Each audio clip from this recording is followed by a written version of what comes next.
하나님의 말씀 사도행전 2장 14절에서 21절 같이 보겠습니다.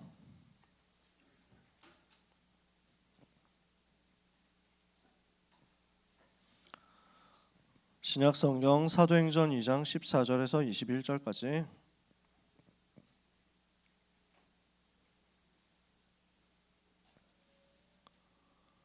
사도행전 2장 14절에서 21절 찾으셨으면 교독하겠습니다.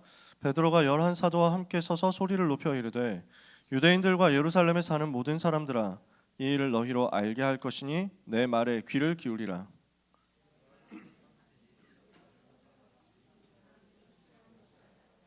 이는 곧 선지자 요엘을 통하여 말씀하신 것이니 일러스되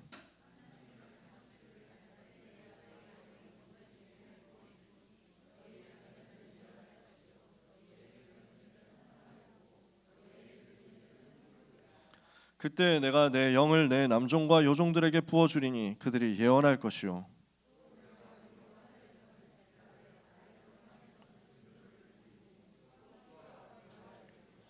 주의 크고 영화로운 날이 이르기 전에 해가 변하여 어두워지고 달이 변하여 피가 되리라.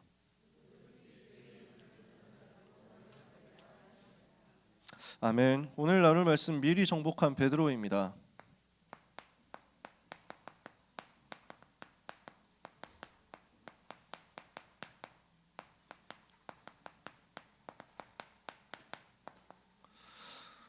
베드로를 하나님이 전도운동을 위해서 준비하시고 축복하시고 사용하셨는데 그 여정 속에서 베드로의 삶에는 굉장히 변화되는 포인트가 있었습니다. 오늘 우리 렘넌트들이 하나님의 은혜로 운명 바뀐 것을 누리면서 과거의 운명, 오늘의 운명, 미래의 운명 바꾸는 응답을 일부 예배 말씀대로 받게 되시기를 축복합니다. 하나님은 우리 개인에게 캐릭터를 주셨거든요. 이 캐릭터를 어떻게 쓰임받아야 되겠느냐라는 것을 서론에서 먼저 조금 생각해 보려고 합니다. 하나님은 개개인에게 성격을 주셨습니다. 여러분에게는 성격이 나름대로 있죠. 제가 이걸 사전적으로 엄청 조사를 해서 온 건 아니고요. 그냥 비슷한 단어들을 찾아본 겁니다. 성품이라는 것도 있죠. 또 성향이라는 것도 있을 겁니다. 여러분이라는 사람을 봤을 때 어떤 성격이냐? 여기 현준이가 있습니다. 우리 현준이가 어떤 성격이냐? 또 여기 우리 담비가 있습니다. 어떤 성향이냐? 이런 것들이 있겠죠. 우리 일반이가 있습니다. 어떤 성품을 가졌느냐? 이런 것들이 합쳐져서 이 사람의 캐릭터가 되는 거거든요. 그런데 이 성격이 예를 들어서 성격, 성품, 성향 이런 걸 합쳐가지고 우리가 캐릭터라고 얘기를 해봅시다. 엄밀한 사전적인 정의를 제가 얘기를 하는 건 아니에요. 편하게 그냥 얘기를 해보는 겁니다. 어떤 사람은 성격이 내성적이다 이럴 수 있습니다. 그죠? 어떤 사람은 성격이 외향적이다 이럴 수 있습니다. 자, 여기 손 들어볼까요? 나는 내성적인 것 같다. 손. 나는 외향적인 것 같다. 손. 시키는 거 안 들면은 패고 이런 건 아니니까요. 나는 뭔지 잘 모르겠다. 손 들어봅시다. 지금까지 안 든 사람 다 들어야 될 거 아니야. 자, 여러분 나름대로 성품이 있을 거 아닙니까? 또는 그래서 외향적, 내성적 이런 것만 해도 성격이 되죠. 왜 성격 유형 검사 이런 거 하잖아, 그지? 그래서 MBTI를 해가지고 여러분 나름대로 결과 나온 게 있지 않습니까? 저는 ISTJ거든요. 내향이 뭐냐? 내향이 내향 이게 I야? 아, 네. 그러면은 E인 사람 손 들어봅시다. 나는 MBTI 했더니 E다. 그래가지고 해본 사람 많더라. 나는 I다. 네. 그럴 수 있죠. 그 다음에 또 MBTI만 해가지고도 나오잖아. 직관적이다 이런 것도 있고, 그지? 감성적이다, 이성적이다. 나는 감성적이다. 손 들어봅시다. 나는 감성. 나는 이성 쪽이다. 손 들어봅시다. 왜 손을 안 들지? MBTI 안 해서 그런가? 안 했을 수도 있죠. 잘못은 아니에요. 사람마다 자기 나름대로의 성향이 있단 말이지. 어떤 사람은 성격이 되게 급합니다. 어떤 사람은 되게 느릿느릿합니다. 이럴 수도 있죠. 어떤 사람은 되게 과격합니다. 어떤 사람은 되게 좀 다른 사람을 배려하고, 좋은 쪽으로 보면 과격하다는 말이 뜨겁다 이런 쪽으로 얘기를 할 수도 있겠죠. 나쁜 쪽으로 보면 이제 다른 사람 배려한다라는 것은 어떤 면에서는 되게 눈치 본다 이럴 수도 있죠. 자, 여러 가지가 다 합쳐져 가지고 그 사람의 캐릭터를 형성하는 건데, 문제는 이걸 하나님이 주셨는데 사단에게 빼앗긴 거예요. 세상 사람들은 다 이 상태란 말이죠. 자기의 캐릭터, 하나님께서 부여해 주신 나름대로의 것들이 있는데 이거를 사단에게 빼앗겼기 때문에 문제가 되는 겁니다. 제가 하고 싶은 말은 뭐냐면, 여러분 나름대로의 성향, 여러분 나름대로의 경향, 여러분 나름대로의 캐릭터, 그 자체가 문제라기보다는 그 캐릭터를 가진 채로 사단에게 빼앗겼기 때문에 문제가 된단 말이에요. 그래서 하나님을 떠난 인생이, 죄에 빠진 인생이, 마귀의 자녀된 인생이 만약에 성격이 외향적이다 이러면은 마귀가 그 외향적인 성격을 끌고 가가지고 망하는 대로 데리고 간단 말입니다. 그 사람은 외향적이라서 망하는 게 아니라 마귀 자녀라서 망하는 거예요. 그 사람은, 복음이 없는 사람은 외향적인 사람이다, 외향적인 그 성격 가지고 복음 없는 쪽에서 망합니다. 무슨 말이냐? 복음 없는 사람은 내성적이라서 망하는 게 아니라 내성적인 그 부분을 사단이 끌고 가가지고 활용해서 이용해서 망가뜨리는 겁니다. 다시 말해봅시다. 복음 없는 사람은요, 내향적이면 우울증 걸려서 망합니다. 복음 없는 사람은 외향적이면 싸돌아다니다가 타락해가지고 망합니다. 무슨 말인지 아시겠어요? 사단에게 빼앗긴 게 문제라는 거야. 복음 가진 사람은 내향적이면 주님 바라보다가 승리합니다. 복음 가진 사람은 외향적이다? 그러면은 전도 문 열면서 승리합니다. 무슨 말인지 아시겠어요? 요지는 뭐냐? 키는 뭐냐? 내 캐릭터가 뭐냐가 문제가 아니라 그것을 사단에게 빼앗겼다는 게 문제란 말이에요. 그래서 사단은 어떻게 해서 사람을 속였습니까? 창세기 3장 나 중심이면 된다, 이걸 가지고 속인 거죠. 창세기 6장 육신 중심으로 즐거우면 된다, 이렇게 해가지고 속이는 겁니다. 창세기 11장 성공만 하면 된다라고 해가지고 사람을 속이는 겁니다. 나 중심, 육신 중심, 성공 중심이라는 이 부분을 가지고 사단은 사람의 생각, 마음, 영혼을 싹 빼앗아 갔습니다.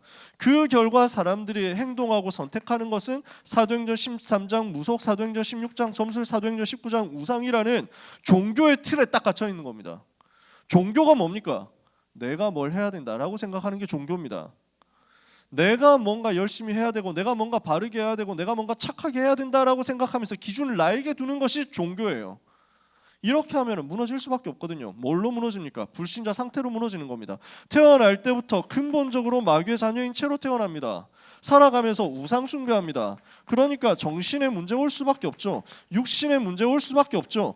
그러다가 죽어서 심판받고 지옥 가는데 죽기 전에 이미 죽음처럼 살아가고 지옥 가기 전에 이미 지옥처럼 살아가는 겁니다. 그러다가 이 문제가 후대에게까지 전달되니까 가정, 가문까지 다 실패합니다.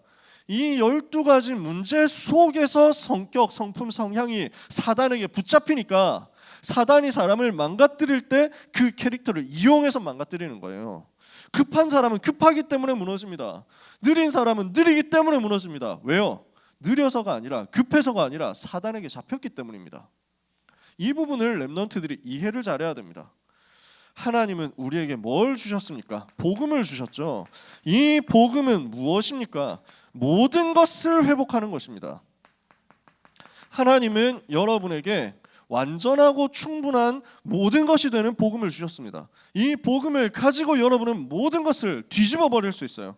이 복음을 가지고 모든 것을 살려낼 수 있습니다. 그래서 오늘 일부 예배 때 이 복음 들어가면 운명 바뀌는 거다, 이렇게 말씀했잖아요. 여러분은 운명을 바꾸는 복음을 이미 가지고 있는 것입니다. 예수님이 그리스도로 이 땅에 오셨습니다. 그래서 그리스도의 일을 완성하셨습니다. 십자가에서 다 이루셨습니다. 부활하고 완전히 승리하셨습니다. 그분이 여러분 속에 계십니다. 나의 모든 문제는 끝났습니다. 아무것도 문제가 안 됩니다. 요한복음 19장 30절에 그리스도께서는 십자가에서 다 끝내셨죠. 십자가에서 다 끝내신 그리스도께서 여러분 속에 계십니다. 그러니까 어떻게 됐습니까? 빌립보서 1장 6절에 내가 아직 안 끝난 것 같습니까? 아니에요. 이미 끝났고 그 끝난 것을 확인하는 여정이 시작된 겁니다. 너희 속에 착한 일을 시작하신 이가 그리스도의 날까지 이루실 것을 내가 확신한다. 여러분 속에 이미 모든 문제 해결은 완료되었습니다. 그 부분을 하나님께서는 여러분의 삶을 통해서 앞으로 점점 보여주실 겁니다. 확인해 나가는 여정이란 말이죠. 우리 속에 이미 착한 일은 시작됐다니까요. 그 시작된 일은 그리스도의 날까지 완성될 거예요. 내가 좀 부족합니까? 완성되어 가는 과정이에요. 내가 좀 모자랍니까? 여러분은 성장형 드라마의 주인공이에요. 점점점 바뀌어가면서 하나님의 형상, 하나님의 생기, 하나님이 주신 에덴의 복, 그것이 다 회복되었다는 것을 모든 사람과 모든 현장 앞에서 보여주게 될 겁니다. 여러분은 보여줄 사람들이다. 오늘 유 목사님 일부 예배 때 얘기하셨잖아요. 처갓집 전도 안 했다고. 왜? 나를 통해서 보게 될 거기 때문에. 그래서 여러분을 통해서 여러분의 주변에 있는 사람들이 보게 될 겁니다. 아, 예수님이 그리스도 모든 문제의 해결자라고 하더니 그 말이 이 말이구나 하고 여러분을 보고 알게 될 겁니다. 그리스도께서 여러분의 인생의 모든 문제를 끝내셨다는 사실은 앞으로 여러분의 인생에서 점점 확인되어 갈 건데, 그 확인되어 갈 내용 중에서 여러분의 캐릭터도 들어있단 말이에요. 그래서 이 복음을 가진 하나님의 자녀가 신분과 권세를 가지고 나에게 주어진 캐릭터를 어떻게 하느냐, 이제는 재해석하는 겁니다. 그리고 여러분에게 하나님이 주시는 은혜와 응답을 가지고 필요하다면 재창조하는 겁니다. 나에게 주어진 성격을 재해석하고 재창조한다. 나에게 주어진 성향이 복음 안에서, 그리스도 안에서 재해석되고 재창조된다. 하나님이 이것을 여러분에게 주시는 거예요. 무슨 말이냐면 내 성격, 내 성품, 내 성향이 복음 안에서 활용되어서 재해석되고 복음 안에서 활용되어서 재창조된다니까요. 필요하다면 여러분의 성격이 변화될 수도 있습니다. 근데 필요하다면 여러분의 성격이 그 모습 그대로 하나님께 쓰임받고 활용되는 겁니다. 아시겠어요? 저는 성격이 내성적이거든요. 혼자 있을 때 편해. 나는 혼자 있는 게 제일 깔끔하고 편하고 좋아. 사람들하고 몰려다니면 나쁜 건 아닌데, 싫은 건 아닌데 집에 와서 쉬어야 돼.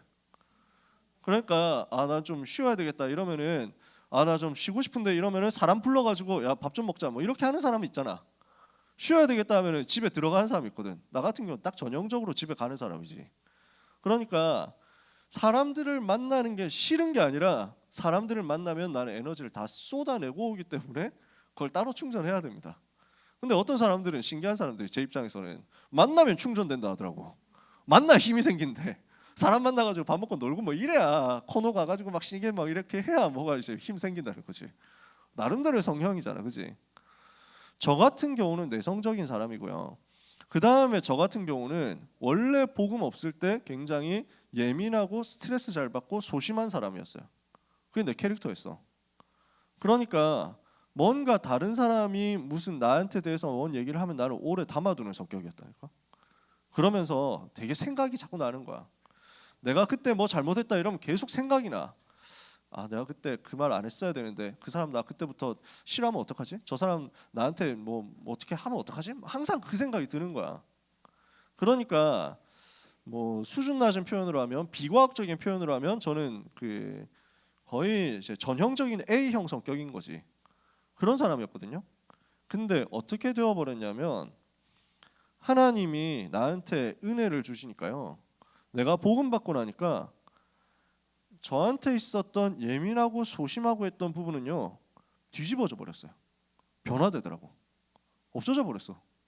저 원래 되게 염려했거든요. 맨날 걱정했어. 맨날 염려했어. 근데 복음 알고 나서 이 전도운동 속에서 말씀으로, 복음으로 계속 각인되고 뿌리 내리고 체질되다 보니까 한순간에 어느 날 없어져 버렸어요. 내가 깜짝 놀랐어. 원래 진짜 염려하는 사람이었거든. 고등학교 1학년 때 전도운동 시작하면서 애들한테 복음 전할 때 불신자 상태 얘기하면서 정신 문제 얘기를 하면서 염려, 걱정, 근심, 스트레스 이거 얘기를 하잖아요. 친구가 내가 전하는 복음 듣다가 야, 너는 이런 거 없어? 이러더라고. 그래서 나 없지 이랬는데 솔직히 찔리더라고. 되게 찔렸어요. 왜냐면 많거든. 근데 나도 사실은 많은데 뭐 나중에 어떻게든 되겠지? 뭐 이러면서 막 할 수는 없잖아. 복음 전할 때 확신 있게 해야지. 그러니까 괜히 더 눌리는 거야. 내가 거짓말하는 것 때문에 더 눌리는 거야. 원래 그랬거든. 복음 받고 전도운동하면서 하나님이 내 모의고사 성적에 역사하시는데, 처음에 전교 15등 됐다가 처음에 27등 됐다가 15등 됐다가 12등까지 올라갔단 말이에요. 134등에서 시작했는데, 그러니까 너무 충격이 되는 거야. 겁나더라고. 걱정 딱 찾아오더라고. 이거 성적을 어떻게 유지하지? 올라도 걱정이고 떨어져도 걱정이야. 떨어지면 걱정이고 올라가면 이거 유지하는 거 걱정이고 다음에 어떡하지? 이게 막 감당이 안 돼. 늘 염려하는 체질이었거든. 시험 기간이 다가오면 염려가 되는 거야. 원래 저는 시험 기간 되면 늘 배 아팠거든요. 신경성. 시험 기간 다가오면 늘 스트레스 받으니까 늘 걱정되니까 아침도 아무것도 안 먹고 갔는데 진짜 밥을 그때 잘 안 먹었거든. 그때 뭘 먹는 게 없었어. 내가 몸무게가 50kg가 안 됐으니까 이 키에. 그러니까 진짜 비쩍 말라가지고 밥도 안 먹고 학교를 갔는데 계속 배 아파. 그러니까 이게 막 스트레스 받아서 오는 거잖아. 전형적으로 뒤집어져 버렸어요. 어느 날 복음 받고 전도운동 계속해 나가는 어느 날 고등학교 2학년 때였는데 봄에 모의고사를 치는데 다른 애들이 모의고사 내일인데 모레인데 어떡하지 이러고 하고 있는데 나는 근데 뭐 나는 상관없는데 이게 딱 나한테 온 거야. 내가 변화되어 있더라고. 어느 날 바뀌어 있더라고. 아무 염려를 안 하고 있더라고. 왜냐하면 나는 세계복음화 할 사람이지. 내가 대학을 어떻게 간다? 내가 성적이 어떻게 나온다? 나하고 상관없잖아. 하나님은 나를 위해서 대학을 준비하셨고 내가 받아야 될 성적도 다 계획해 놓으셨고 이걸 가지고 나는 하나님 예비하신 대학 간 다음에 하나님 예비하신 여정을 거쳐서 결국 세계복음화 할 거니까. 여러분도 마찬가지거든요. 여러분 걱정하지 마세요. 중간고사 칠 사람들 걱정하지 마세요. 친 사람들 걱정하지 마라. 이미 여러분의 모든 건 끝났습니다. 이미 그리스도 안에서 모든 거 다 해결됐다니까. 여러분은 세계복음화 할 사람이에요. 세계복음화까지 쭉 갈 사람이야. 어떤 경로로 가든지 세계복음화 하게 돼 있어. 그러니까 절대 쫄지 마세요. 절대 두려워할 필요 없어. 물론 두려움 생기겠지. 괜찮아. 나중에 보면 진짜 계속 복음 누리다 보면은 없어져. 내가 증인이니까 얘기를 하는 거지. 없어져 버렸어. 계속 복음 누리다 보니까 내 캐릭터가 완전히 바뀌어 있는데 사람들이 이상하다 할 정도로 내가 염려를 안 하고 있는 거야. 주변의 사람들이 나를 보고 신기하다 할 정도로 나는 아무 걱정이 없는 거야. 그러니까 나쁘게 말하면 생각 없이 살아. 진짜 아무 생각 없이, 아무 염려 없이. 주택 청약 저축도 안 들어놨다니까요. 아무 관심이 없었어. 왜냐면 뭐 하나님이 아시지 뭐. 그래서 반지하에 살다가 반지하에서 나가라는 거야. 반지하 단칸방에서 살았거든. 나가래. 뭐 어디 가지? 하나님 예배해놨겠지. 이러니까 보다 못한 교회에서 교회로 들어오라고. 내가 전에 참사랑 교회 있을 때 교회 방 한 칸 있으니까 교회에서 살아라고. 그래서 네 알겠습니다 하고 들어가가지고 아무 생각 없이 결혼 전까지, 그러니까 교회에서 사임할 때까지 그 방에서 살았어요. 5년 살았어. 반지하에서 7년 살고 교회에서 5년 살고. 교회에서 사니까 편하더라고. 교회 가기 제일 가까우니까. 교회 갈 때 제일 가까워. 더 이상 에피소드 얘기하면 여러분들이 노잼인데 왜 이렇게 길게 하십니까? 라고 할까봐 말을 못하겠어요. 진짜 저는 아무런 염려 없이 살았어요. 지금도 마찬가지예요. 하나님이 하시니까. 지금 아파트에서 사는데, 임대 아파트에서 사는데 어떻게 해서 살게 됐냐? 뭐 아무 계획 없었어. 그래서 하라고 누가 정보 알려줘가지고 네 넣어볼게요. 뭐 아무 청약 저축도 없고 뭐 조건 아무것도 없거든. 근데 넣었는데 미달됐어. 그래가지고 들어가서 살고 있어. 하나님이 하시더라니까. 뭐 저는 아무 생각 없습니다. 앞으로도 어떻게 살 거냐 아무 생각 없습니다. 재창조돼 버렸어. 변화된 거야. 근데 나한테 있는 내성적인 성격 있잖아. 이거는 그대로야. 안 바뀌었어. 사람 만나는 게 사람 만나는 것보다 혼자 있는 게 더 좋아. 그러다 보니까 저는 너무 감사한 게 뭐냐면 복음 없을 때는 우울했을 건데, 왜냐하면 내성적인 사람 있잖아요. 아싸 성격인 사람 있잖아. 잘 알아야 되는 게 인싸 여러분 이해를 제대로 하셔야 됩니다. 여러분 주변에 있는 아싸는 아싸가 편해서 아싸로 있는 게 아니라 인싸가 되고 싶지만 될 수 없어서 아싸로 있는 겁니다. 인싸들은 이걸 이해를 못 하더라고. 외향적인 사람, 친구 많은 사람은 이걸 이해를 못 해. 혼밥 먹는 친구들은요, 혼밥 먹는 게 쟤는 혼자 밥 먹는 게 편한가 봐 이러면서 막 그런가 봐 하면서 쑥덕쑥덕 하는데 나도 같이 먹고 싶은데 하면서 말을 못 하는 거야. 화장실 가서 도시락 열어놓고 밥 먹는 사람은 그게 거기가 냄새 나는 게 좋아가지고 있는 게 아니라니까. 진짜 몰라서 그래. 그러니까 저는 막 그럴 때 있었거든요. 막 크리스마스 때 그 이브날 교회 행사 끝나고 커플들끼리 흩어지고 친구들끼리 흩어지고 있는데 나 혼자 이제 반지하러 가야 되는 거야. 되게 그때 우울하더라니까. 나도 이럴 때 친구들하고 같이 영화도 보고 밥도 먹고 이렇게 하면 좋은데 이러면서 혼자 집에 가가지고 이제 도시락 뜯어 먹는 거지. 원래 그렇게 살았거든. 원래 그런 성격이야.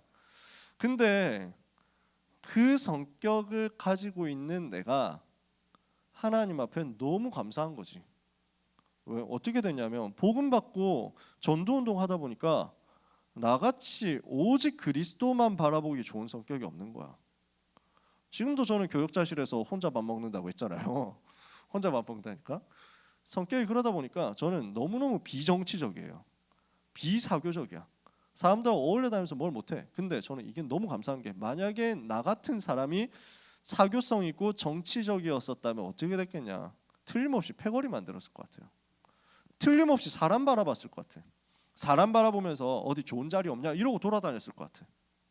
하나님은 그걸 완전 차단시킨 거야. 나는 하나님 바라보면서, 사람 눈치 안 보면서, 사람한테 빌붙지 않으면서 이 전도운동을 오직 그리스도 바라보는 것만으로 할 수 있는 게 너무 감사하고 행복해요.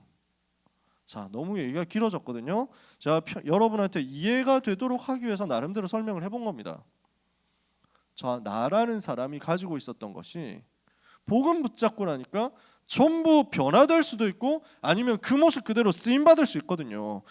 베드로라는 사람이 원래 어떤 사람이냐, 원래 베드로라는 사람의 캐릭터가 뭐냐면 되게 급해요. 그리고 되게 뜨거워요. 되게 열정적이야.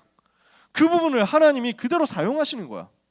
그 모습 그대로 하나님이 사용해가지고 세계복음화를 위해서 가장 가치 있게 열매 맺게 하셨다고. 한편으로 베드로가 가지고 있는 또 다른 모습은 뭐냐면 소심함, 두려움이었어요. 그러니까 예수님이 십자가 지시는 그 날에 어떻게 됩니까? 재판받으려고 하는 그때 옆에서 어떻게 되나 보고 있다가 옆에서 사람들이 너 예수 제자 아니야? 이러니까 3번을 부인했잖아요. 나는 그런 사람 몰라 하면서 막 화를 내면서 그랬다니까. 어느 정도까지 하면 저주하면서 부인했다니까. 얼마나 흑역사예요. 이게 베드로의 마음은 그렇지 않은데 베드로가 순간적으로 두려움이 딱 다가오니까 이렇게 된 거지. 원래 두려웠거든. 원래 좀 소심함이 있거든. 착한 사람이라서 그래. 그 두 가지의 모습이 어떻게 되느냐면 베드로가 가지고 있었던 뜨거움과 열정 그대로 하나님께 활용되고요. 성령의 역사 일어나니까. 그리고 베드로가 가지고 있었던 그 두려움의 성격은 완전히 변화되어서 전 현장 앞에 핍박자들 앞에 담대히 말하게 되는 것으로 바뀌어버렸어요. 이해가 되세요? 여러분이 가지고 있는 것이 재해석될 수도 있고 재창조될 수도 있고 둘 다일 수도 있습니다. 중요한 것은 절대로 눌리지 말라는 거예요. 여러분의 지금 모습이 어떻든지 간에 그것 때문에 눌리지 마라. 어떻게 되느냐 하면 하나님은 우리를 통해서 어떻게 하시겠느냐, 내가 드러나는 것이 아니라 주님이 드러나게 하실 것이다. 나의 모습이 드러나는 게 아니라 나를 통해서 우리 주님이 나타나는 거예요. 내가 드러나는 것이 아니라 하나님의 말씀이 나를 통해서 드러나고 나를 통해서 전달되는 거야. 그러니까 하나님은 이 일을 위하여 우리의 캐릭터가 살리는 캐릭터, 모든 사람, 모든 현장을 살리는 캐릭터로 만들어 가실 거예요. 그러니까 이 일을 위해서 필요하다면 하나님은 여러분의 삶을, 여러분의 성격을 변화시킬 수도 있습니다. 하나님은 여러분의 그 모습 그대로를 활용해서 세계복음을 위해서 쓰실 수도 있습니다. 지금부터 하나도 눌리지 마라. 베드로는 완전히 하나님께 쓰임받았어요. 아무 문제 없어요. 눌리지 말고 오늘 언약 붙잡는 날이 되시기를 바랍니다. 복음 붙잡는 날이 되시기를 바랍니다. 이러면 완전 승리한다니까. 이렇게 해서 변화된 베드로가 메시지를 전달합니다. 베드로의 설교 내용을 오늘 우리가 읽었습니다. 베드로가 성령 충만 받고 약속대로 그리스도의 증인이 된 거죠. 말씀의 성취를 통해서 그리스도의 증인이 된 것입니다. 여러분의 캐릭터, 여러분의 성격은 뭐냐? 증인입니다. 증인. 하나님은 여러분을 증인으로 활용하려고, 증인으로 사용하려고 여러분을 불렀습니다. 여러분의 있는 모습 그대로를 가지고 증인으로, 여러분의 모습 가지고 안 된다고 하면 그것을 변화시켜서 증인으로. 아시겠습니까? 베드로가 이 그리스도의 증인이 되어가지고 주어진 말씀이 어떻게 성취되었는지를 계속 메시지를 전달하는 겁니다. 요엘 선지자의 말씀이 성취된 것이다 하고 설교했어요. 지금 사도행전 2장에서 어떤 일이 벌어집니까? 성령의 충만함을 받았어요. 성령 충만을 받고 다른 외국어로 120명 성도들이 말하기를 시작했어요. 희한한 말로, 희한한 외국어로 계속 메시지가 선포가 되니까 사람들이 이거 보고, 와, 우리 각 사람의 난곳 언어로 하나님의 크신 일을 말하는 것을 듣는데 이게 어떻게 된 일이냐 다 놀라가지고 말하면서 어떤 사람들은 이거 술 취한 거 아니야 하면서 조롱했다니까.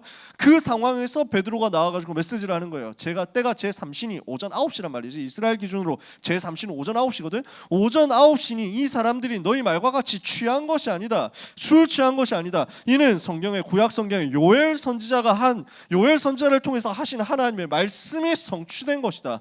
무슨 말씀이 성취된 것인지를 설명합니다. 사도행전 2장 14절에서 16절에 이것은 말씀이 성취된 것인데 성령 충만에 대한 예언이 성취된 것이다. 요엘 선지자가 구약 성경에 예언했거든요. 성령의 충만함을 받게 될 것이다. 17절에 하나님이 말씀하시기를 말세 내가 내 영을 모든 육체에 부어주리니, 모든 육체에 성령 부어줄 것을 예언했는데 그 예언이 성취되어 가지고 지금 우리가 성령 충만 받은 것이라고 말했습니다. 그 성령 충만 받고 난 결과 17절에 너희의 자녀들은 예언할 것이요 너희의 젊은이들은 환상을 보고 너희의 늙은이들은 꿈을 꾸리라. 하나님께서 말하게 하신 결과 예언도 하고 환상도 보고 꿈도 꾸고 이렇게 해가지고 중요한 말씀을 전달하게 된 결과라는 것을 이야기합니다. 성령 충만의 결과로 성령께서 말하게 하시는 것을 우리가 말하고 있는 것이다. 내 스스로 말하는 것이 아니라 성령께서 나를 통해서 지금 말씀하고 계시는 것이다. 우리를 통해서 말씀하고 계시는 것이다. 우리가 성령 충만 받은 결과 나오는 메시지들이다라고 이 사실을 지금 하고 있는 이야기를 설명하는 겁니다. 그러면 그 메시지의 포인트가 뭡니까? 그 핵심의 그 메시지의 포인트 방향이 뭡니까? 21절이잖아요. 누구든지 주의 이름을 부르는 자는 구원을 받으리라. 바로 이렇게 성령 충만 받아서 메시지가 선포되고 있는 이 시간이 누구든지 주의 이름을 부름으로써 구원받는다고 하는 그 말씀이 성취될 시간표 아니냐? 이것을 얘기를 하는 겁니다. 이게 베드로의 메시지였습니다. 요엘 선지자가 했던 요 메시지가 지금 성취될 날이다. 성령 충만 받아가지고 예언하는 사람들을 만나면 그때가 주의 이름 불러서 구원받을 그때니까 이 시간표에 주의 이름을 불러야 된다라는 이야기를 베드로가 하는 거죠. 그러면 불러야 될 주의 이름이 누구의 이름입니까? 누구 이름을 불러야 됩니까? 이걸 베드로가 두 번째로 얘기를 하는 겁니다. 우리가 14절부터 36절까지를 다 읽어야 되는데 너무 기니까 21절까지만 읽은 거죠. 22절부터 설교합니다. 22절부터 나오는 설교가 이겁니다. 이 날이 왜 임했는지를 설교하는데요. 하나님께서 나사렛 예수를 보내셨고 그 예수님이 예언대로 죽으시고 성경대로 부활하셨다. 예수님이 분명히 부활하셨는데 왜 부활했느냐? 구약 성경에 보니까 기름 부음 받은 자 그리스도는 무덤에서 썩음을 당하지 않을 것이라고 했다. 만약에 그리스도가 왔다 했을 때 그분이 그리스도인 증거는 무덤에서 썩음을 당하지 않는 것이라고 했는데 구약 성경 시편 16편에 말씀했던 대로 예수님이 바로 부활하셨다. 그 말은 무슨 말이냐? 예수님이 그리스도 그분이 맞다는 얘기다라는 것을 이야기한 거죠. 그 예수님이 예언대로 부활하셨고 그 예수님이 성령을 우리에게 보내셨다라는 것을 설명합니다. 그래서 예수님이 그리스도 맞다는 사실을 증거한 겁니다. 그러므로 예수가 곧 그리스도다. 36절에 보니까 그런즉 이스라엘 온 집은 정령할지니 하나님 너희가 십자가에 못 박은 이 예수를 하나님이 주와 그리스도가 되게 하셨느니라. 이걸 지금 구약 성경을 인용해서 설명하는 거죠. 이것은 뭘 한 겁니까? 말을 잘한 게 아니라 증인이 된 겁니다. 우리에게 임한 말씀의 성취에 대해서 증인이 된 겁니다. 이렇게 했더니 하나님이 어떻게 역사하셨습니까? 이 말씀을 들은 사람들 중에서 결단하는 사람이 3,000명이 나왔습니다. 3,000 제자가 일어나서 이 3,000명의 제자들을 통해서 다락방 운동의 현장이 일어나게 된 거죠. 여러분의 삶이 이렇게 쓰임받는다는 얘기입니다. 여러분의 캐릭터가 이 일을 위해서 쓰임받게 된다는 얘기입니다. 나는 뭘 하면 되느냐? 내가 성격이 이렇다 저렇다 하는 것을 가지고 절대로 낙심하거나 스스로를 판단하거나 스스로를 제한하지 마세요. 여러분이 하나님의 영에 사로잡혀 버리면요, 여러분이 하나님의 말씀에 사로잡혀 버리면요, 여러분의 그 모습, 그 능력, 그 내용과 그 성격을 가지고 하나님은 이 일을 이루시는 것입니다. 그래서 여러분은 세계복음화 하기 제일 좋다. 여러분 지금 왔고 세계복음화 할 왔고 아시겠어요? 여러분의 지금 가지고 있는 배경, 여러분이 지금 들고 있는 수저, 세계복음화 하기 가장 좋은 조건. 하나님은 나를 세계복음화를 하기에 제일 좋도록 하기 위해서 나를 우리 집에 태어나게 하셨어요. 세계를 살리기에 제일 좋은 조건으로 나에게 이런 얼굴과 나에게 이런 키와 나에게 이런 몸을 주셨어요. 그러니까 아무것도 우리는 스스로에 대해서 낙심할 게 없어요. 오늘부터 영적인 힘을 얻는 우리 귀한 모든 렘넌트들이 되시기를 주님의 이름으로 축복합니다. 이 베드로가 어느 정도까지 확신이 생기고 어느 정도까지 담대해졌는지 성전 미문 앞에서 하나님이 하신 기적을 가지고 전 현장 앞에 예수가 그리스도라고 정확하게 설명하게 된 겁니다. 베드로에게 하나님이 담대함과 확신을 주셨는데 어느 정도냐? 모든 사람이 다 보고 알도록 정확한 복음을 증거하고 기적을 일으켰어요. 지금 베드로가 정시기도 스케줄 속에 있었습니다. 베드로가 3장 1절에요. 베드로가 요한과 함께 제9시 기도 시간에 성전으로 올라갔습니다.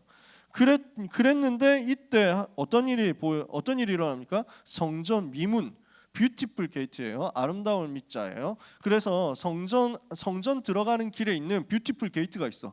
이 미문으로 들어가려고 하는데, 미문으로 들어가서 성전에서 정시기도 하려고 하는데 지금 나면서부터 안진뱅이 된 사람을 발견하게 됩니다. 원래부터 알고 있었을 거예요. 미문에서 나면서부터 안진뱅이니까 오랫동안 거의 한 40세 가까이 되었다고 성경에 써있죠. 그러니까 아주 오랫동안 이 사람이 국어를 그 자리에서 해왔을 거예요. 아마 알고 있었을 거예요. 근데 정시기도라는 영적인 스케줄 속에 있으니까 다르게 보이는 거예요. 여러분이 영적인 시스템 가지고 있죠? 현장이 다르게 보입니다. 현장 보는 눈이 달라집니다.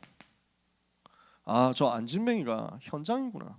저 안진뱅이를 하나님이 지금 우리에게 붙이셨구나. 다르게 보였습니다. 지금 이 안진뱅이에게 있는 문제의 근원이 무엇이냐? 누구도 고치지 못한 병의 원인이 무엇이냐? 이 사람이 해결할 수 없는 문제의 진짜 원인을 발견하게 된 것입니다. 뭐죠? 창세기 3장 하나님을 떠나서, 로마서 3장 23절 죄에 빠져서, 요한복음 8장 44절 마귀의 자녀 된 결과로 온 저주의 운명이 이 사람에게 이런 모습으로 나타났구나. 베드로에게 이게 보였단 말이에요. 지금 모든 문제의 원인, 하나님 떠나서 죄에 빠져서 마귀의 자녀 된 게 이 사람의 진짜 문제구나. 이 사람의 문제는 안진뱅이가 된 것도 문제가 아니고, 이 사람의 문제는 가난해가지고 구걸하고 있는 것도 아니고, 이 사람의 문제는 힘든 것도 아니고, 다른 어떤 것도 아니고 그리스도를 못 만난 문제구나. 그렇다면 전달해야 될 게 뭔지가 보이잖아요.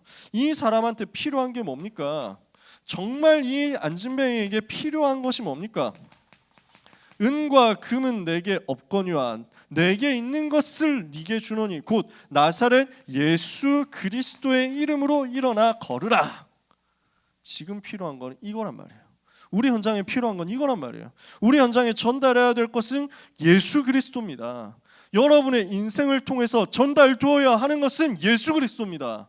대학에 필요로 하는 것이 예수 그리스도예요. 직장의 산업의 현장의 서밋 현장에, 엘리트 현장에, 경제 현장에 필요한 것 예수 그리스도. 여러분 가정에 필요한 것 예수 그리스도. 이 지역에 필요한 것 예수 그리스도. 237 나라 우크라이나 모든 현장에 필요한 것 예수 그리스도.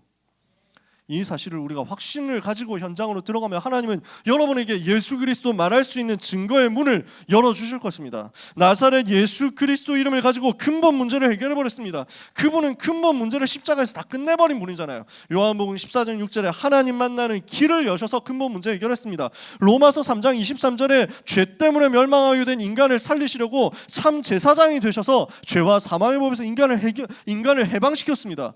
그리스도는 요한일서 3장 8절에 하나님의 아들이 나타나신 것은 마귀의 일을 멸하려 하시는 사단의 권세를 꺾는 왕으로서 인생의 근본 문제를 해결한 겁니다. 모든 문제의 원인이 창세기 3장 문제라면 모든 문제의 결과는 모든 문제의 해답은 창세기 3장 15절이잖아요. 모든 문제의 원인이 이 세 가지 저주라면 모든 문제의 해답은 선지자, 왕, 제사장 되신 그리스도잖아요.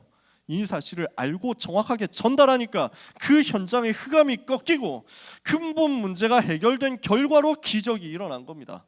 안진뱅이가 일어나 버렸죠. 오늘 우리가 정확한 복음의 비밀을 가지고 정확한 언약을 붙잡고 정시로 기도하면요, 하나님께서는 우리의 삶에 무엇을 주시느냐, 오직 그리스도가 맞다는 사실에 대한 유일한 증거와 재창조의 결과를 일으키실 것입니다.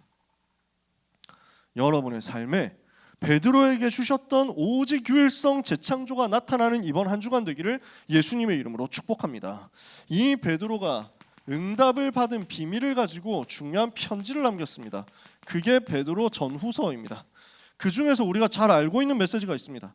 베드로가 언약을 붙잡고 흩어진 제자들에게 편지를 보냈는데요, 자기가 체험한 복음의 비밀을 전 세계 렘넌트들하고 제자들에게 전달했어요. 핵심이 뭐냐면 이 그리스도의 비밀이 우리에게 주어졌다는 겁니다. 나에게 주어졌다는 겁니다. 그 이야기를 합니다.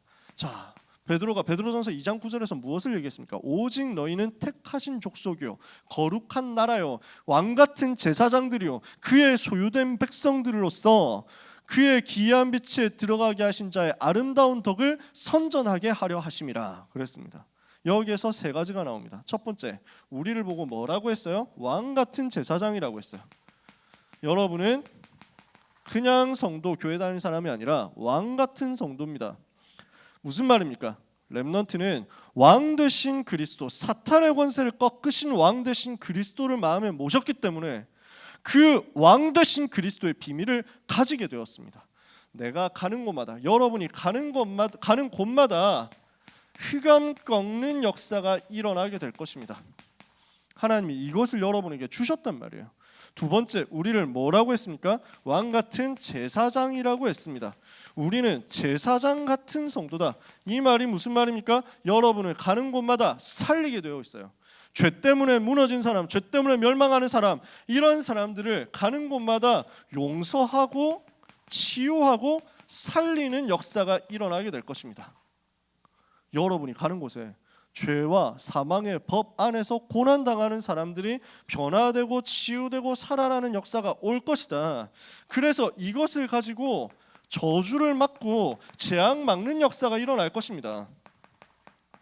우리 렘넌트들 때문에 현장에 저주가 막아지고 재앙이 막아지는 역사가 일어나게 될 것을 하나님 약속하시는 것을 여러분이 믿으시기를 바랍니다. 여러분은 어떤 사람이냐? 선지자와 같은 성도들입니다. 빛을 선전하는 선지자란 말이에요. 그래서 우리는 가는 곳마다 길을 전달하고 가는 곳마다 정확한 메시지를 전달하게 될 것입니다. 이 일을 하나님이 여러분에게 맡기셨다고요. 무슨 말입니까? 하나님이 여러분을 그리스도의 대사로 부르셨다는 거죠. 우리에게 하나님이 이 비밀을 주셨단 말이에요. 자, 어떻게 됐습니까? 예수가 그리스도라는 메시지를 정확하게 가지고 있었습니다. 예수가 그리스도라는 메시지를 정확하게 전달하고 있습니다. 예수가 그리스도 되신 이 비밀을 가지고 우리를 그리스도의 비밀 가진 하나님의 자녀 대사로 부르셨다는 것을 베드로가 말합니다. 그러니까 그리스도의 비밀 중심으로 완전히 인생이 하나님의 손에 붙잡히니까 그 캐릭터는 살아나더라는 것이. 오늘 하고 싶은 얘기는 이 얘기입니다. 우리 렘넌트 여러분, 다시 말합니다. 여러분이 어떤 상황에 있든지, 어떤 수준에 있든지, 어떤 배경 속에 있든지, 어떤 캐릭터를 가지고 있든지 괜찮습니다. 그리스도를 붙잡으면 그것 가지고 세계 살리게 될 것입니다. 모세의 손에 들고 있는 것이 지팡이 하나였거든요. 하나님은 전 재산이 지팡이 하나밖에 없는 이 80세 노인을 가지고 세계를 변화시켰어요. 모세 보고 물어보잖아요. 너의 손에 들고 있는 게 뭐냐? 지팡이입니다. 그거 하나면 된다는 거지. 여러분이 가지고 있는 것 그거면 됩니다. 여러분의 모습 그 모습이면 됩니다. 오늘 조건은 뭐냐? 그리스도 붙잡으면 됩니다. 예수가 그리스도라는 이 부분이 여러분 속에 붙잡아지면 이 그리스도의 대사로서 여러분의 현장에서 분명히 능력 나타나게 될 거니까요. 오늘 이 시간 우리가 그리스도의 대사로 부름받은 사실을 믿고 누리면서 승리하게 되시기를 예수님의 이름으로 축복합니다. 결론입니다. 그래서 우리는 이 복음의 비밀을 가지고 집중적으로 나에게 전달하도록 나를 보좌화해야 되겠습니다. 4월 학원 복음화를 두고 유 목사님 주신 결론이 이 부분이었습니다. 나를 보좌화해라. 모든 렘넌트는 자기 자신을 보좌화하는 응답을 받아야 되겠습니다. 왜 그렇죠? 내 능력으로는 안 되니까요. 내 능력으로는 안 된다는 것, 나는 무능하다는 것을 하나님도 이미 알고 계십니다. 나는 무능하다는 것 여러분 자신도 알잖아요. 여러분 스스로를. 내 힘 가지고 안 된다는 거 여러분 알잖아요. 솔직히 말해서. 그리고 사단도 알고 있거든요. 그러니까 사단은 자꾸 여러분 자신을 주목하게 만들어요. 안 되는 나를 자꾸 쳐다보도록 만든다는 것이. 그래서 우리는 더 이상 속지 말고 성삼위 하나님을 바라봐야 됩니다. 성부, 성자, 성령, 성삼위 하나님으로 내가 충만해지도록 우리는 기도를 시작해야 되겠습니다. 나 바라보지 말고, 나라는 것에 자꾸 묶이지 말고, 나를 넘어서는 비밀이 성삼위 하나님의 능력 붙잡는 거니까요. 그 성삼위 하나님으로 충만해서 하나님이 주시는 영력, 지력, 체력, 경제력, 인력을 반드시 얻으세요. 이걸 얻도록 뭘 해야 되느냐? 나의 주인을 바꾸라는 것입니다. 성부, 성자, 성령, 성삼위일체 하나님이 나에게 충만하여 주시옵소서 하는 순간 나의 주인이 나에게서 우리 하나님으로 바뀌어가게 됩니다. 내 힘으로 안 되니까 당연히 이렇게 돼야 되겠죠. 내 인생에 하나님께서 주인 되어 주옵소서. 두 번째, 그때부터 내 한계, 나의 틀을 깨도록 반드시 영적 세계에서 주시는 영적인 힘을 얻어야 됩니다. 그 영적인 힘을 보좌의 능력 9가지라고 이야기를 하는 겁니다. 우리에게 무엇을 주셨죠? 3가지 초월하는 힘을 주셨습니다. 보좌로부터 내려오는 힘이 있습니다. 그걸 가지고 시공간을 초월하는 힘을 누릴 수 있습니다. 그것을 가지고 우리는 237 나라에 빛을 비출 수 있습니다. 요 3가지 초월하는 능력 속에서 3가지 나에게 주신 생명의 비밀을 누립니다. 나에게 이미 회복된 하나님의 형상, 이것을 내가 충만하게 누리는 거죠. 그러면 내 속에 하나님의 생기가 끊임없이 공급되겠죠. 이걸 가지고 하나님이 원래부터 주셨던 에덴의 복을 회복해서 현장 살리는 거예요. 그러면 우리의 삶에는 나와 교회와 업을 살릴 수 있는 전무후무한 역사가 나오게 될 겁니다. 이 힘을 우리가 따로 얻어야 돼요. 그래서 이게 우리의 방법이 되게 하는 것입니다.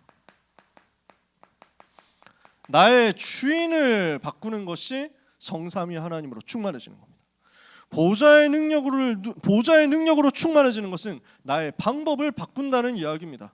이렇게 했을 때 우리에게는 미래가 바뀌는 역사가 오게 되어 있습니다. 내가 제자화되면요, 하나님은 이것을 가지고 교회 살리게 하실 거고요, 이걸 가지고 우리는 미래로 가게 될 것입니다. 이게 3시대입니다. 3가지 시대를 바꾸는 답은 제자화, 교회화, 미래화입니다. 이걸 가지고 우리는 무엇을 하느냐?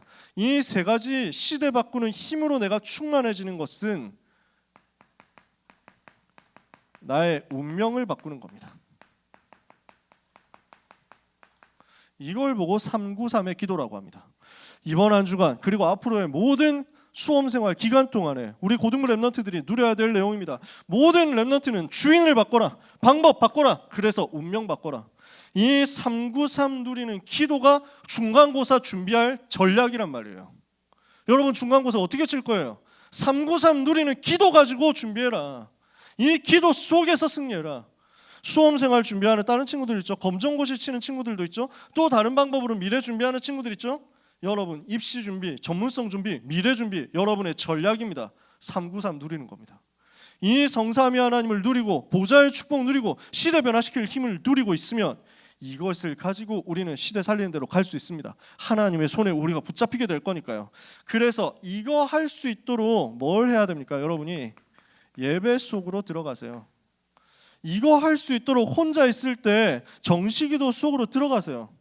그리고 다락방 통해서 계속 이 부분을 누리세요. 이 응답을 우리 사랑하는 모든 고등부 랩런트들이 누리는 한 주간이 되시기를 예수 그리스도 이름으로 축복합니다. 기도하겠습니다. 하나님 은혜를 감사합니다. 랩런트들을 통해서 현장과 시대와 미래가 살아나게 될 것을 믿습니다. 주님 기도하오니 이 축복된 사역을 감당할 수 있도록 우리 자신의 캐릭터가 하나님께 쓰임받게 하여 주시옵소서. 성삼위 하나님으로 충만케 하옵소서. 보좌의 능력으로 충만케 하옵소서. 시대 변화시킬 힘을 충만히 얻게 하여 주시옵소서. 오직 그리스도로 우리의 각인과 뿌리와 체질이 변화되어서 우리 렘넌트 가는 곳마다 오직 유일성 재창조의 역사가 그 결과로 나타나게 하여 주옵소서. 귀한 모든 렘넌트들이 그리스도의 증인되는 한 주간이 되게 하옵소서. 예수 그리스도의 이름으로 기도합니다. 아멘.